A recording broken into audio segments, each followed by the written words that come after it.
Hi.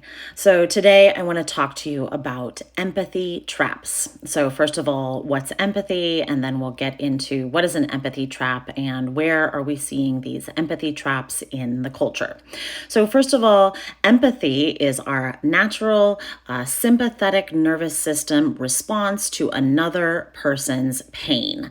So for example, we see someone fall down, get hurt, get cut, get punched. We have an empathetic wince. We react in our own bodies. It's an embodied response. Empathy is an embodied response to another person's pain, and this is natural.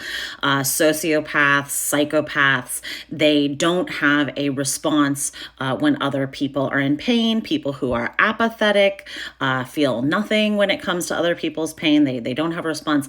But the empath, someone who is empathetic, has a natural response. So the empath is actually the natural enemy of the sociopath. So a sociopath has a nefarious, abusive plan, and empaths get in the way. They interrupt these plans. So in this sense, many times sociopaths, including our sociopathic culture, gets in the way and creates empathy traps. Okay, so let's look at a historical example.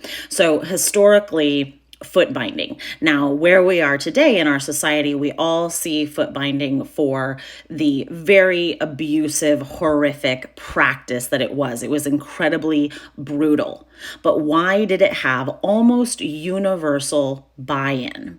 Okay, there were a lot of empathy traps created. So there were a little diminutizing phrases like Lotus Feet, little feet, lotus flower, words that were used to create a sense of beauty around these the practice of binding feet, and these little phrases they disguised the brutality of the reality of the practice. They also had phrases like, if you love your daughter, you cannot love her feet. Again, this was a trap getting parents and especially mothers to participate in this practice on their own daughters. Again, it dissociates them from their natural empathetic response to another person's pain. Now, where are we seeing this in the culture today? Well, we don't have, if you love your daughter, you can't love her feet, but we do have, if you do you want a trans child or a dead child? Okay, this is a kind of empathy trap. Once we start believing in the notion that there is such a thing as a trans child, then we agree to participate in the brutal practices of child sterilization, okay, child medicalization, child genital mutilation. Okay, all of these things should bring up a natural empathetic pain response. We know that in countries like the Sudan, where FGM, female genital mutilation, is practiced, we all reject it. We say that's wrong. Those countries shouldn't do it.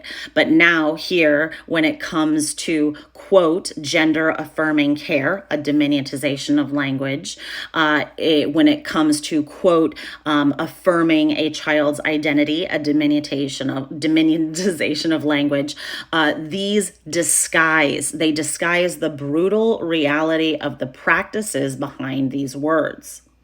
There is no reason a child should ever be told that it is okay to dissociate from their body and practice self-harm. Children should be led down paths to embrace and develop their body. Plastic surgery is not a cure for body uncomfortability or disease. These things are brutal, and those of us who are empathetic must stay grounded and expose the brutal reality of these practices without getting drawn into an empathy trap.